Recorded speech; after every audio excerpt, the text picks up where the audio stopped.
So welcome students.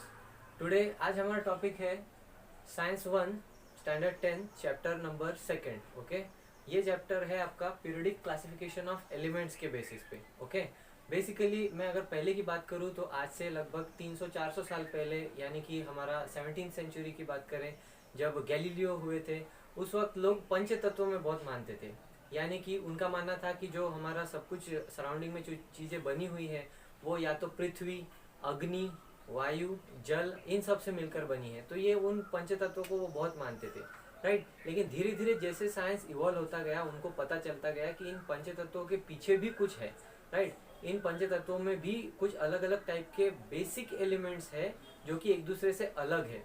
Okay, महर्षि कणाद ने हमको ये बताया था कि एक स्मॉलेस्ट इंडिविजिबल एटम क्या होता है। उसी के बेसिस पे आगे चलकर जब स्टडीज हुई तो हमको पता चला कि ये कोई एक टिपिकल एलिमेंट नहीं है जिससे सब चीज बनी है, ये बहुत सारे अलग अलग एलिमेंट्स हैं, राइट।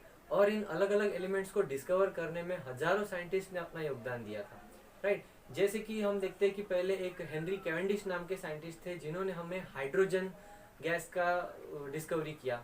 हाइड्रोजन गैस की डिस्कवरी उन्होंने कंबशन के थ्रू की थी, राइट। उसी तरीके से नाइट्रोजन डिस्कवर करने वाले सर रुदरफोर्ड। ओके, लेकिन हम जिनको बहुत मानते हैं वो है एंटोनी लेवॉइजे। इनको हम फादर ऑफ मॉडर्न केमिस्ट्री भी बोलते हैं, राइट। ये फादर ऑफ मॉडर्न केमिस्ट्री इसीलिए माने जाते हैं क्योंकि इन्होंने अपनी केमिस्ट्री की डिस्कवरीज के साथ पूरे दुनिया को चकित कर दिया था, राइट। इन्होंने बेसिकली ऑक्सीजन की डिस्कवरी की थी। ये है वो एंटोनी लेवॉइजे जिन्होंने ऑक्सीजन की डिस्कवरी की थी। ओके, ऑक्सीजन गैस कंबस्टन में यूज होता है, ये इन्होंने ही हमें बताया, राइट। आफ्टर दैट रुदरफोर्ड जिन्होंने नाइट्रोजन की खोज करने में हमारी हेल्प की थी, और कैवेंडिश जिन्होंने हाइड्रोजन ढूंढा था। ये तो बहुत 2-3 नाम के साइंटिस्ट हो गए, बट इनसे भी कई ज़्यादा लोगों ने इसमें डिस्कवरीज करने में हेल्प किया था, राइट। अब इनकी हिस्ट्री देखना हमारा थोड़ा सा फर्ज है, तो हम लोग आते हैं सबसे पहला आपके 10th स्टैंडर्ड के सिलेबस में का डोबेराइनर ट्राइड्स। ओके, डोबेराइनर ने लगभग 1870 के वक्त अपने ये ट्राइड्स की थ्योरी दी थी। Okay, properties of elements are related to their atomic masses, clearly यही बोलना है। Okay, this is the simple law. Atomic mass से उनकी प्रॉपर्टीज का रिलेशन है। ओके, इसका basis of classification atomic mass था डोबेराइनर का। ओके, आफ्टर दैट इसके ट्राइड्स का लॉ क्या है वो देख लो। Atomic mass of middle one is the mean of other two. Okay, basically बोलना ये था कि ये ट्राइड मतलब क्या, set of 3 elements. Okay, set of 3 element, आप यहाँ देख सकते हो there are set of 3 elements. Okay, तो ये ट्राइड मतलब इस तरीके से एक दूसरे से रिलेटेड है ट्राइड लॉ से। वो लॉ क्या बोलता है कि atomic mass of the middle one, atomic mass of the middle one is the mean of other two. इन दोनों के एटॉमिक मास का मीन है वो। कैसे, सी यहाँ पे हमने ट्राइड का एक एग्जांपल लिया है, lithium, sodium, potassium.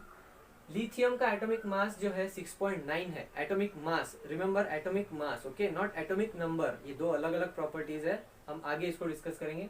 Lithium 6.9, okay, और पोटेशियम 39.1 डाल्टन, जो कि हम इसको डाल्टन में डिनोट करते हैं एटॉमिक मास को। ओके, ये इनका एटॉमिक मास है। तो उसके बीच का एलिमेंट जो सोडियम है, उसका एटॉमिक मास मतलब mean of other two, that is 6.9 plus 39.1 divided by 2, and that will give you equal to 23.11 something. Okay, 23 point something के आसपास आता है, ये 23 ही आएगा। Okay, 23.0. Okay, so this is 23.0, 9 plus 1. Okay, so 23.0 is the atomic mass of sodium.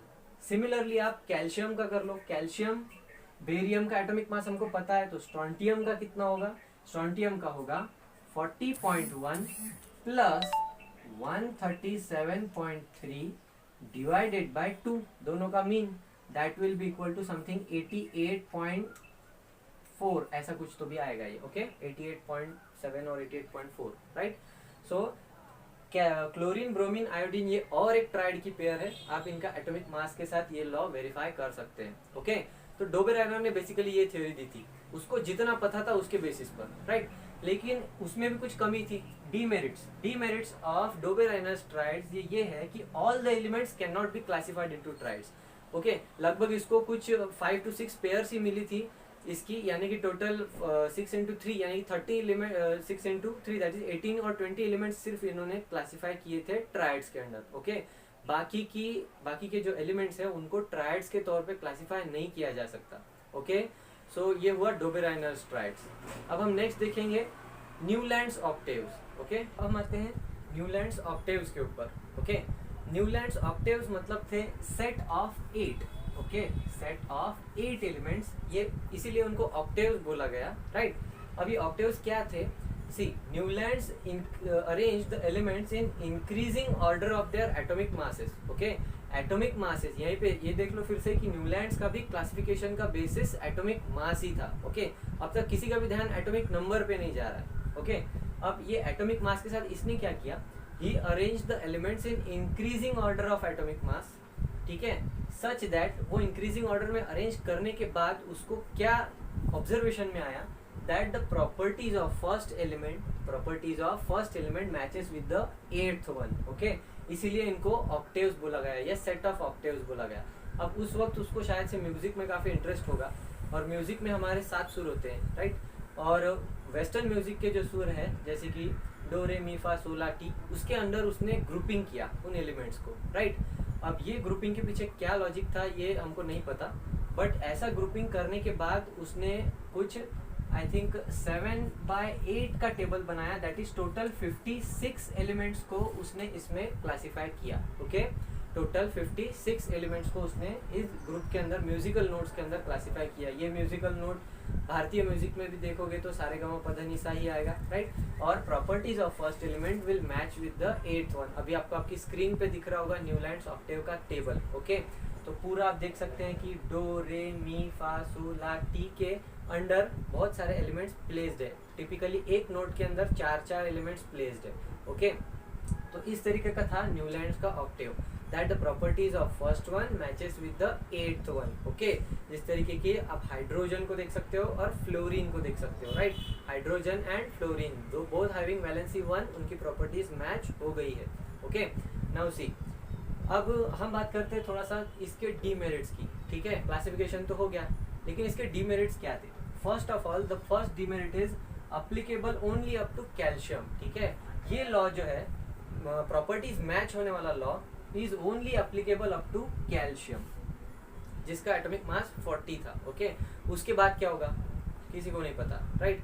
After that no place for the new elements. Okay, इसने 7/8 का पूरा table बना के 56 एलिमेंट को क्लासीफाई भी कर दिया, बट न्यू एलिमेंट के इसके टेबल में कोई जगह नहीं थी, राइट। न्यू एलिमेंट्स के लिए इसके टेबल में कोई जगह नहीं थी। आफ्टर दैट कितने सारे एलिमेंट के हम देखते हैं, आइसोटोप्स होते हैं आजकल देखते हैं हम, राइट, जिनका कि एटॉमिक मास जो है वो डिफरेंट होता है, एटॉमिक नंबर सेम होता है। तो ये आइसोटोप्स के लिए भी उसके पास जगह नहीं, ठीक है। So there is no place for the new one. After that cobalt and nickel placed with the halogens. अब देखो डो इस नोट के अंदर आपको दिख रहा होगा, कि कोबाल्ट एंड निकेल जो है उसको एक ही डो ये टोन के अंदर या डो ये फिर इस सुर के अंदर प्लेस किया गया है हैलोजेंस के साथ, जबकि इनकी प्रॉपर्टीज टोटली अलग है। हैलोजेंस मतलब हम लोग क्लोरीन, ब्रोमीन, आयोडीन को बोलते हैं। ओके, हैलोजेंस इनकी प्रॉपर्टीज अलग है, इलेक्ट्रोनेगेटिव है, राइट। और लेकिन ये कोबाल्ट और निकेल ट्रांजिशन एलिमेंट्स है, राइट। दे शो मोर देन 1 वैलेंसीज। इनकी प्रॉपर्टीज टोटली अलग होते हुए भी इनको सेम नोट के अंदर प्लेस किया गया। ओके, ये इनके पीछे का ड्रॉबैक था, that. Okay, after that next point ऐसा है कि ऑक्सीजन और सल्फर, फिर से ये नॉन मेटल्स है, दीज आर नॉन मेटल्स। अब ये नॉन मेटल्स को इन्होंने न्यूलैंड्स ने आयरन के साथ प्लेस कर दिया था। Okay, under the final note T. Okay, अब ये क्लासिफिकेशन गलत हो रहा है, हमको ध्यान में आ रहा है कि ये प्रॉपर्टीज कुछ अलग जा रही है एलिमेंट की, और जो सेम टोन के नीचे अंडर प्लेस्ड है वो गलत हो रहा है, राइट। आफ्टर दैट फाइनल चीज ये थी कि लैंथेनियम। ओके, लैंथेनियम जो डो नोट के अंदर प्लेस्ड है, अच्छा बहुत सारे सीजियम, लैंथेनियम, इनको साथ साथ में प्लेस कर दिया गया, ठीक है। मतलब एक ही नोट के अंदर एक ही जगह पे दो एलिमेंट्स, उनको डिस्टिंक्ट प्लेस नहीं मिली। Okay, so there is no distinct place for caesium, lanthanum like elements. After that lanthanum radio active था, लेकिन रेडियो एक्टिविटी को लेकर के न्यूलैंड्स के टेबल में कोई प्रोविजन नहीं था, right. So these are some demerits of Newlands octave. Okay, अब नेक्स्ट हम देखेंगे एक बहुत ही ग्रेट इन्वेंटर जिन्होंने पीरियोडिक टेबल में अपना बहुत अच्छा काम किया, और इन्हीं के पीरियडिक क्लासिफिकेशन के बाद हम मॉडर्न पीरियडिक टेबल के ऊपर बढ़ पाए। ठीक है, तो अगला हम जो देखने जा रहे हैं वो है मेंडलीव्स पीरियडिक टेबल। ओके,